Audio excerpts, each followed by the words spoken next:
ఇప్పుడు మన పెద్దలు గౌరవనీయులు డైనమిక్ లీడర్ మన కేటీఆర్ గారు మాట్లాడవలసిందిగా కోరుతున్నా. అందరికి మంచి భోజనం ఉంటుంది, జర ఉరుకులాడకుండ్రి. మీ అందరితోటి కూడా కేటీఆర్ సార్ భోజనం చేస్తాడు, మీరు ఉరుకులాడకుండ్రి. జై తెలంగాణ. గౌరవనీయులు పెద్దలు రాష్ట్ర మాజీ మంత్రివర్యులు, మీ అందరి అభిమాన నాయకుడు, మీ అందరూ మొన్ననే చాలా కష్టపడి గెలిపించుకున్న మాస్ మల్లన్న చామకూర మల్లారెడ్డి గారికి, గౌరవనీయులైన పెద్దలు మన జిల్లా పార్టీ అధ్యక్షులు సోదరులు ఎమ్మెల్సీ షంబీపూర్ రాజు గారు, గౌరవనీయులైన మల్కాజ్గిరి శాసనసభ్యులు సోదరుడు మీ అందరికి సుపరిచితుడు మర్రి రాజశేఖర్ రెడ్డి గారు, గౌరవనీయులైన వేదికపైన ఆసీనులైన సోదరులు పీర్జాదిగూడ కార్పొరేషన్ మన మేయర్ గారు సోదరులు వెంకటరెడ్డి గారు, అదేవిధంగా బోడుప్పల్ కార్పొరేషన్ మేయర్ గారు సోదరులు బుచ్చిరెడ్డి గారు, అదేవిధంగా గౌరవనీయులైన డిప్యూటీ మేయర్లు సోదరి లక్ష్మి గారు, ఇంకా వేదికపైన ఆసీనులైన మా సోదరులు గట్కేసర్ మున్సిపల్ చైర్మన్ గారు సోదరి మా చెల్లెమ్మ ఇదివరకు అవార్డు కూడా తీసుకున్నది, మా మున్సిపల్ 2 times అవార్డు తీసుకున్న మా మున్సిపల్ చైర్మన్ సోదరి గారికి, పోచారం మున్సిపల్ చైర్మన్ గారికి, అదేవిధంగా వేదికపై ఆసీనులైన స్థానిక మండల పార్టీ ప్రెసిడెంట్ సోదరులు శ్రీనివాస్ గౌడ్ గారికి, అదేవిధంగా రమేష్ గారు, గౌరవ జెడ్పీటీసీలు, ఎంపీపీలు, సీనియర్ నాయకులు మా దర్గా దయాకర్ రెడ్డి గారు, మందార్ సంజీవ్ రెడ్డి గారు, వేదికపైన ఉన్న గౌరవ కార్పొరేటర్లు మా తమ్ముడు నవీన్, ఇంకా ఇప్పుడే మా అన్న చెప్పిండు మరి శివ ప్రతాప సింగారం సర్పంచ్ శివ ఎక్కడున్నాడు, తమ్ముడు శివకు ధీటుగా నిలబడి ముందుకురా కనబడు అందరికి ధీటుగా గట్టిగా సపర్లు కొట్టు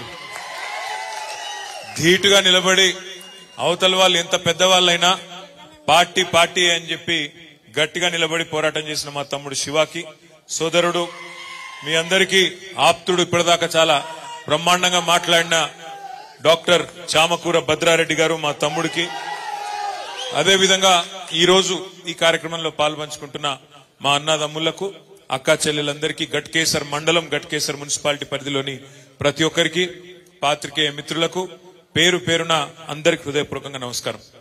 మరి ఇప్పుడే మల్లారెడ్డి గారు చెప్పిండ్రు నా తర్వాత భోజనమే పెడతా అన్నాడు, కాబట్టి మరి మీకు భోజనానికి మధ్యన ఎక్కువసేపు ఉంటే మీరు కూడా బరదా చేయరు, అందుకే ఎక్కువ మాట్లాడా, ఒక 4-5 విషయాలు మాత్రమే మీతో విజ్ఞప్తి చేసేది. ఒకటి, ఇప్పుడే మల్లారెడ్డి గారు చాలా విషయాలు చెప్పినారు, అందులో ముఖ్యంగా వారు చెప్పిన దానిలో ఒక విషయం మీరు గమనించాలని చెప్పి నేను కోరుతా ఉన్నా. మొన్న ముఖ్యమంత్రి రేవంత్ రెడ్డి గారు మాట్లాడుతూ మొన్న చెప్తున్నాడు ప్రెస్ మీట్ లో, మీ 6 గ్యారంటీలు మా 420 హామీలు మేమిచ్చినాయన్ని మాటలు నెగ్గాలనంటే కేంద్రంలో ప్రభుత్వం మళ్ళా మాదే రావాలి, అందుకోసమే మాకే ఓటేయాలి, లేకపోతే మాత్రం ఇవి చెయ్యా అని చెప్పి కుండబద్దలు కొట్టినట్టు ఇవాళ స్వయంగా ముఖ్యమంత్రి హోదాలో ఉండి ఈరోజు రేవంత్ రెడ్డి గారు చెప్తా ఉన్నారు. ఒక మాట మీరు అందరూ కూడా దయచేసి ఆలోచించాలని చెప్పి నేను కోరుతా ఉన్నా. ఒక రకంగా చెప్పాలంటే ఈ ముఖ్యమంత్రి గారు మొన్న ఆయన చెప్పిన మాటలతో మనకు అర్థమయ్యేది ఏంటంటే ఆల్రెడీ చేతులు ఎత్తేసిండు, నాతోని నేను ఇచ్చిన హామీలు అమలు చేసుడు నాతోని కాదు అని నిజంగా కూడా చేతులు ఎత్తేసినట్టే అనిపిస్తా ఉన్నది. ఎందుకంటే ఆయనకు కూడా ఎరికే ఆ ఇండియా కూటమిలో ఎవరు లేరు ఇవాళ కాంగ్రెస్ అమ్మడ.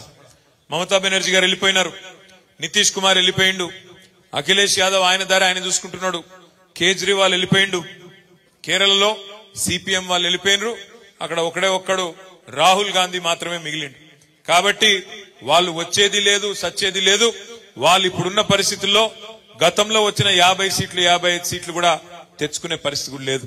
ఇవాళ నిజంగా కేంద్రంలో బీజేపీని ఆపే సత్తా ఎవరికైనా ఉంది అంటే బలమైన ప్రాంతీయ నాయకులు కేసీఆర్ గాని, మమతా బెనర్జీ గాని, కేజ్రీవాల్ గాని ఇట్లాంటి నాయకులకు ఉన్నది తప్ప కాంగ్రెస్ పార్టీకి ఆ సత్తా ఎంత మాత్రం కూడా లేదు. అందుకే నేను మీ అందరినీ ప్రార్థించేది, మొన్న ఎట్లా అయితే మల్లారెడ్డి గారికి బ్రహ్మాండమైన మెజారిటీనిచ్చి గెలిపించినరో, ఎంతమంది కొట్లాడినా అవన్నిటిని బేఖాతరు చేసి అందరు కలిసి కట్టుకు కొట్లాడినరో, అదే విధంగా రేపటి రోజున పార్లమెంట్ ఎన్నికల్లో కూడా ఇవాళ బీజేపీకి చెక్ పెట్టాలి అంటే బీజేపీకి ఎందుకు చెక్ పెట్టాలి కేంద్ర ప్రభుత్వానికి అనే మాట కూడా మీరు అడగచ్చు. తప్పకుండా చెప్పవలసిన బాధ్యత నా మీద ఉంది. ఇవాళ మీరు చూస్తున్నారు కృష్ణా నది మన రాష్ట్రంలో ప్రవహిస్తుంది, గోదావరి నది ఇంకోవైపు, ఒకవైపు కృష్ణా నది. ఈ 2 జీవనదులే మన తెలంగాణలో రైతుకు ప్రాణాధారం.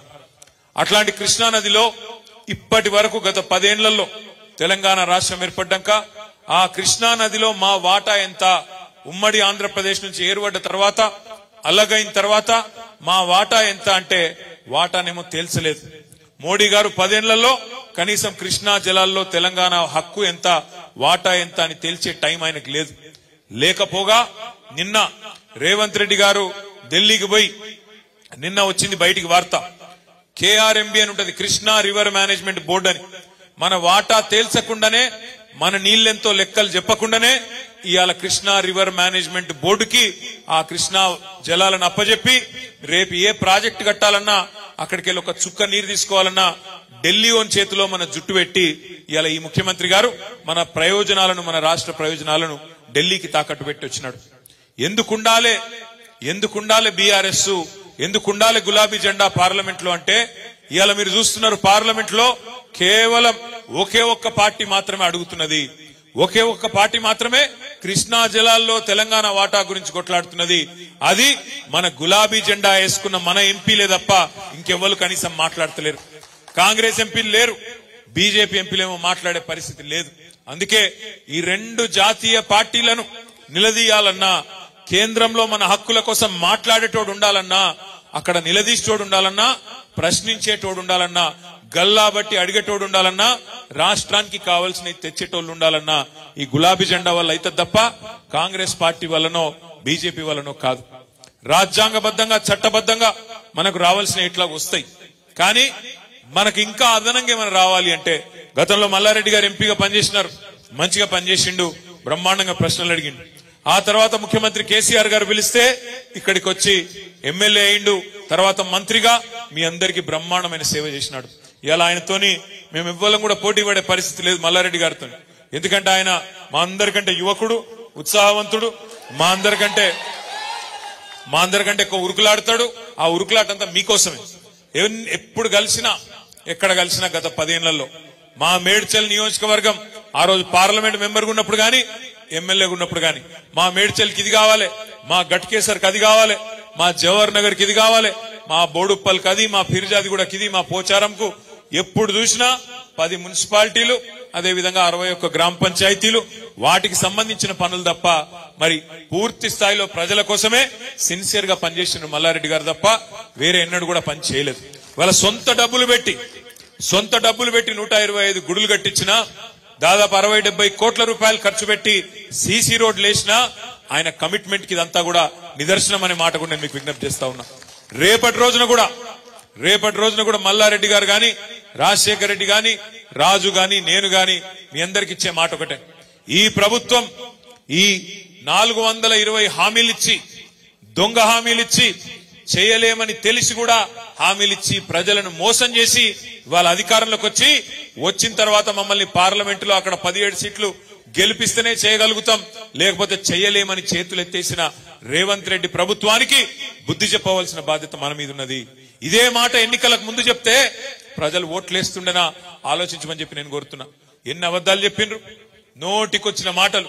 బస్సు ఫ్రీ, బంగారం ఫ్రీ, కేసీఆర్ ₹1,00,000 ఇస్తాడు కళ్యాణ లక్ష్మికి, నేను దాని మీదికెళ్లి తులం బంగారం ఇస్తా, మీకు ఇది ఇస్తా అది ఇస్తా అని చెప్పి, కేసీఆర్ రూపాయి అంటే నేను ₹2 ఇస్తా అని చెప్పి మోసం చేసి అధికారంలోకి వచ్చింది. ఎన్ని మాయ మాటలు ఒక్కసారి యాద్ చేసుకోండి. ఏమన్నాడు ఆనాడు, డిసెంబర్ 9 నాడు నేను అధికారంలోకి వస్తున్నా, రైతులు ఇప్పటిదాకా రుణం తీసుకున్న లెవెలనుంటే అర్జెంటుగా ఓన్రి బ్యాంకుకు 2 లక్షల రుణం తెచ్చుకోండి, నేను చెప్తున్నా, నేను ఒక సంతకంతో మాఫీ చేస్తా డిసెంబర్ 9 నాడు అన్నాడు. డిసెంబర్ 9 పోయింది, జనవరి 9 పోయింది, ఇంకో వారం అయితే ఫిబ్రవరి 9 వస్తుంది. ఇప్పటి వరకు అతి లేదు గతి లేదు రైతు రుణమాఫీ. ఆడబిడ్డలకు చెప్పిండు, ఏమన్నాడు, మహాలక్ష్మి అనే పథకం తెస్తా, 2,500 రూపాయలు ఇస్తా నెలకు కోడళ్లకు, అత్తలకేమో 4,000, కోడళ్లకు 2,500 రూపాయలు ఇస్తా అని చెప్పిండా లేదా? మరి ఇప్పటివరకు చాలా అయిందా? 100 రోజులు అన్నారు, 100 రోజులు కూడా చూద్దాం, తొందరేం లేదు. మార్చి 17కు 100 రోజులు నిండుతుంది. రాష్ట్రంలోని 1,57,00,000 మంది ఆడబిడ్డలు ఎదురు చూస్తాండ్రు. 18 ఏళ్లు నిండిన ఆడబిడ్డలు 1,57,00,000 మంది ఓటర్ లిస్ట్ లో నమోదు చేయించుకున్న వాళ్ళు ఉన్నారు. వాళ్ళందరూ ఎదురు చూస్తున్నారు, మా ఖాతాల్లో నెలకు 2,500 వేస్తాడా లేదా మళ్ళేమైనా కథలు పెట్టి కటింగ్లు పెడతాడా అని చెప్పి ఆడబిడ్డలు కూడా ఎదురు చూస్తా ఉన్నారు. అదే విధంగా ఫ్రీ 500 రూపాయలకు సిలిండర్ అన్నారు. ఇంకా చాలా మాటలు చెప్పిండ్రు, 1-2 కాదు. రైతులకైతే బోనస్ క్వింటల్ 500 బోనస్ అన్నారు. రైతు కూలీలకు 12,000 అన్నారు. ఇవాళ ఏం పరిస్థితి వచ్చిందో 50-60 రోజుల్లోనే మీరే చూస్తా ఉన్నారు. ఫ్రీ బస్ అని పెట్టిండ్రు. మరి ఆ ఫ్రీ బస్సులో ఇవాళ పరిస్థితులు ఎట్లున్నాయో వీడియోలు తిరుగుతున్నాయి, సోషల్ మీడియాలో మీరే చూస్తున్నారు. ఆడబిడ్డలు ఒకరినొకరు కొట్టుకుంటున్నారు. ఆ బస్సు డ్రైవర్ ఎక్కే సీట్లకే లెక్కుతున్నారు, కండక్టర్లు ఎక్కే దానికే లెక్కుతున్నారు, కిటికీలకే లోపల దుక్కుతున్నారు. ఒకళ్ళ జుట్లు ఒకళ్ళు పట్టుకొని కొట్టే పరిస్థితి వచ్చినది. చెప్పులతో కొట్టుకుంటున్నారు. అంటే బాధ ఏంటంటే ఒక దిక్కేమో మొగోళ్ళు టికెట్లు పెట్టి కొనుక్కున్న మొగోళ్ళేమో వాళ్ళు నిలబడతాను, ఇటు ఆడబిడ్డలేమో సీట్లు దొరకక వీళ్ళు కొట్లాడతాను. అక్కడ ఆటో వాళ్ళేమో 6.5 లక్షల మంది ఆటో డ్రైవర్లు కడుపు గాలి ఆఖరికి నిన్న ఒక ఆయన ఆటో కూడా తీసుకుపోయి ముఖ్యమంత్రి గారు డిప్యూటీ సీఎం గారి ఇంటి దగ్గర తీసుకుపోయి అక్కడ వాళ్ళ ఇంటి ముంగట్నే కాల్ చేసిన పరిస్థితి వచ్చింది. 50-60 రోజుల్లోనే ఇలా ఇంత వ్యతిరేకత ఈ ప్రభుత్వం మీద మూట కట్టుకొని ఈ ప్రభుత్వానికి బుద్ధి చెప్పడానికి ప్రజలు సిద్ధంగా ఉన్నారు. ఒకటి మాత్రం వాస్తవం, వీళ్ళు ఇచ్చిన 420 హామీలు, వాళ్ళు ఇచ్చిన 6 గ్యారంటీలు కాదు. చాలా మంది తమ్ముళ్ళు తెలియక మాట్లాడుతున్నారు 6 గ్యారంటీలని. 6 గ్యారంటీలేమో 100 రోజులలో అమలు చేస్తామన్నారు. ఒక 420 హామీలు, యూత్ డిక్లరేషన్ అని, ఎస్సీ డిక్లరేషన్ అని, ఎస్టీ డిక్లరేషన్ అని, మైనారిటీ డిక్లరేషన్ అని, రైతు డిక్లరేషన్ అని, మహిళా డిక్లరేషన్ అని చెప్పి విడుదల చేసి 420 420 హామీలు ఇచ్చి ఇవాళ రేవంత్ రెడ్డి అక్కడ గద్దెనెక్కి ముఖ్యమంత్రి అయింది. ముఖ్యమంత్రి అయిన తర్వాత ప్రజలకు పనికొచ్చే పనులు చేయకపోగా పనికిమాలిన మాటలు మాట్లాడుతూ ఉన్నాడు. ఆయన అంటాడు కేసీఆర్ ను బీఆర్ఎస్ ను 100 మీటర్ల లోపల బొంద పెడతా పాతి పెడతా అని మాట్లాడుతున్నాడు. ఆయన తిప్పి కొడితే 3 ఫీట్లు లేడు. ఆయన అంటే 100 మీటర్ల లోపల మనల్ని పాతి పెడతారంట. దయచేసి నేను మీ అందరికి చేసే విజ్ఞప్తి ఒకటే, ఇట్లాంటి వాళ్ళని మస్తుగా చూసినాం ఇదివరకు కూడా ఈ గులాబీ జెండా లేకుండా చేస్తా, తెలంగాణ ఎక్కడిది అట్లా ఇట్లా అడ్డం పొడుగు మాట్లాడిన వాళ్ళు ఈయనకంటే పెద్ద పెద్ద తీస్మార్ ఖాన్లు ఉండే. ఇదివరకు 2001 నుంచి 2014 దాకా వాళ్ళతోనే కొట్లాడినాం. అట్లాంటి తీస్మార్ ఖాన్లనే ఇలా మాయం చేసి తెలంగాణ తెచ్చిన కేసీఆర్ కు ఈ బుడర్ ఖాను పెద్ద లెక్క కాదు అనే మాట కూడా నేను మీకు విజ్ఞప్తి చేస్తా ఉన్నా. నేను మీ అందరికి ఒకటే విజ్ఞప్తి చేస్తా ఉన్నా.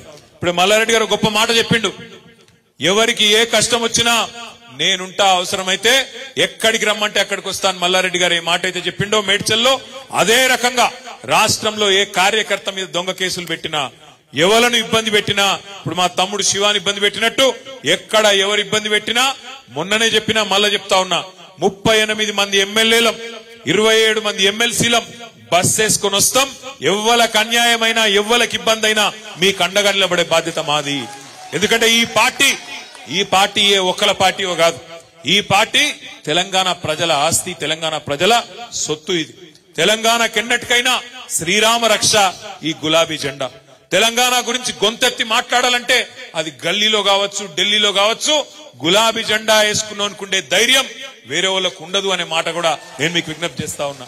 ఎందుకంటే మన బాసులు గుజరాత్ లోనో ఢిల్లీలోనో లేరు, భయపడవలసిన అవసరం లేదు. మనకెవరున్నారు బాసులు? గల్లీలో ఉండే తెలంగాణ ప్రజలే మన బాసులు. మీకు మేం జవాబుదారు తప్ప ఎవడో ఢిల్లీలో గుజరాత్ లో ఉండే పెద్ద పెద్దోళ్లకు భయపడే పరిస్థితి మనకు ఉండదు. అందుకే నేను మీకు విజ్ఞప్తి చేస్తా ఉన్నా.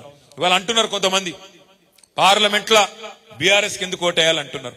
ఎందుకు వేయాలి బీఆర్ఎస్ కోటు పార్లమెంట్ లా అంటే, రేపు అక్కడ తెలంగాణ అన్న మాట వినబడాలంటే, తెలంగాణ హక్కుల కోసం ఢిల్లీతో కొట్లాడాలంటే, ఢిల్లీలో మళ్ళొక గొర్రెలాగా పోయి ఉండకుండా అక్కడ ఉండి గట్టిగా మాట్లాడేటోడు కావాలంటే ఈ గులాబీ జెండా కప్పుకున్నోడైతేనైతే తప్ప వేరే వాళ్ళ వల్ల కాదు.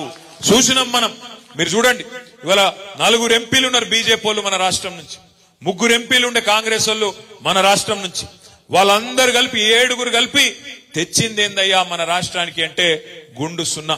పోయినసారి ఇదే రేవంత్ రెడ్డి గారు మల్కాజ్గిరిలో అన్నాడు, ప్రశ్నించే గొంతునైతా అన్నాడు. ప్రశ్నించలేదు, మనులేదు, కేసీఆర్ ను తిట్టుకుంటూనే తిరిగిండు, మాయ మాటలు చెప్పిండు. ఆఖరికి ఆ మాయ మాటలతో ప్రజలను బురిడి కొట్టించి ఇలా ముఖ్యమంత్రి అయిండు. ముఖ్యమంత్రి అయినాక కూడా అదే మాయ మాటలు, ముఖ్యమంత్రి అయినాక కూడా మళ్ళీ అదే మోసంపూరితమైన మాటలు. ఏమంటున్నాడు? ఒక దిక్కేమో కేసీఆర్ అప్పుల పాలు చేసిండంటాడు, లంకె బిందెలు ఉన్నాయనుకొని వచ్చినాం, ఇక్కడ ఖాళీ కుండలు ఉన్నాయి అంటున్నాడు. నాకు తెలియక అడుగుతా, దయచేసి మీరందరూ చెప్పాలా, లంకె బిందెల కోసం ఎవరు తిరుగుతారన్నా? లంకె బిందెల కోసం సాటుకు అర్ధరాత్రి గడ్డపారలు పట్టుకొని, తటపారలు పట్టుకొని, నెత్తి మీద బట్టలు కప్పుకొని, పాత గడిలల్లా, పాత గుడులల్లా, పాత కోటలల్లా తిరిగే దొంగలు ఇవాళ దురదృష్టవశాత్తు మరి అధికారంలోకి వచ్చిర్రు కాబట్టే లంకె బిందెలు ఉంటాయి అనుకొని వచ్చినాం అనే మాటలు, దిక్కుమాలిన మాటలు ఒక ముఖ్యమంత్రి నోటి నుంచి మాట్లాడవచ్చునా? లంకె బిందెలు ఉంటాయి అనుకొని వచ్చినాం, ఖాళీ కుండలున్నాయి. రేవంత్ రెడ్డి గారికి చెప్పాలి మనం, అయ్యా లంకె బిందెలు ఉండవు సెక్రటేరియట్ లో కంప్యూటర్లు ఉంటాయి, సెక్రటేరియట్ల పేపర్లు ఉంటాయి, సెక్రటేరియట్ల జీవోలు ఉంటాయి. నీకు చిత్తశుద్ధి ఉంటే ఇచ్చిన హామీలు 420 హామీలు ఏవైతున్నాయో వాటిని నిలబెట్టేందుకు పని చేయి. తెల్లారు లేస్తే పనికి మాలిన మాటలు, కేసీఆర్ ఇది చేసిండు, కేసీఆర్ అది చేసిండు. కేసీఆర్ ఏం చేసిండో ఏం చేయలేదో ప్రజలకు తెలుసు. నువ్వేం చేస్తావో చెప్పు. ఇచ్చిన 420 హామీలు నిలబెట్టుకుంటావా లేదా చెప్పు. ఇచ్చిన ప్రతి ఒక్క హామీని నువ్వు గిన్న మోసం చేస్తే ప్రజల తరపున తప్పకుండా నిలబడతాం, తప్పకుండా నిలదీస్తాం, తప్పకుండా వెంటాడుతాం.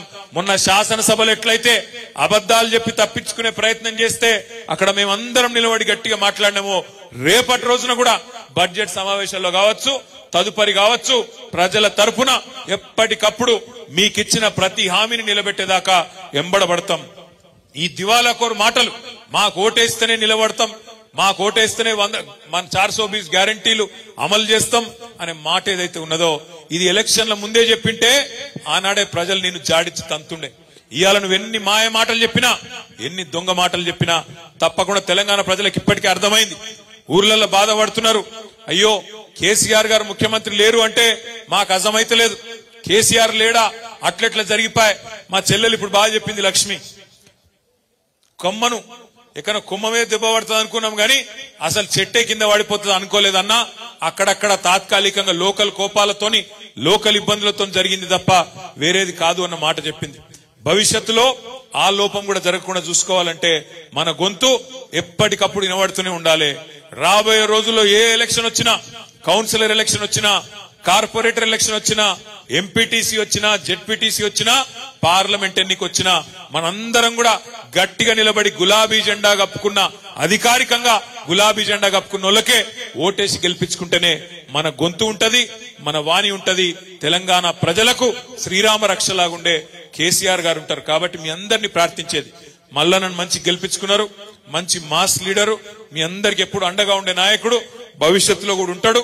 మరి భవిష్యత్తులో పార్లమెంట్ ఎన్నిక గాని, పంచాయతీ ఎన్నిక గాని, ఏ ఎన్నిక వచ్చినా తప్పకుండా గులాబీ జెండా ఎగిరే విధంగా మనందరం కూడా కలిసికట్టుగా ముందుకు పోదామని మీ అందరికి విజ్ఞప్తి చేస్తూ, ప్రజల తరపున మీకు ఇచ్చే హామీని నిలబెట్టేదానికి అందరం కలిసికట్టుగా పనిచేద్దామని చెప్పి కోరుకుంటూ, జై తెలంగాణ.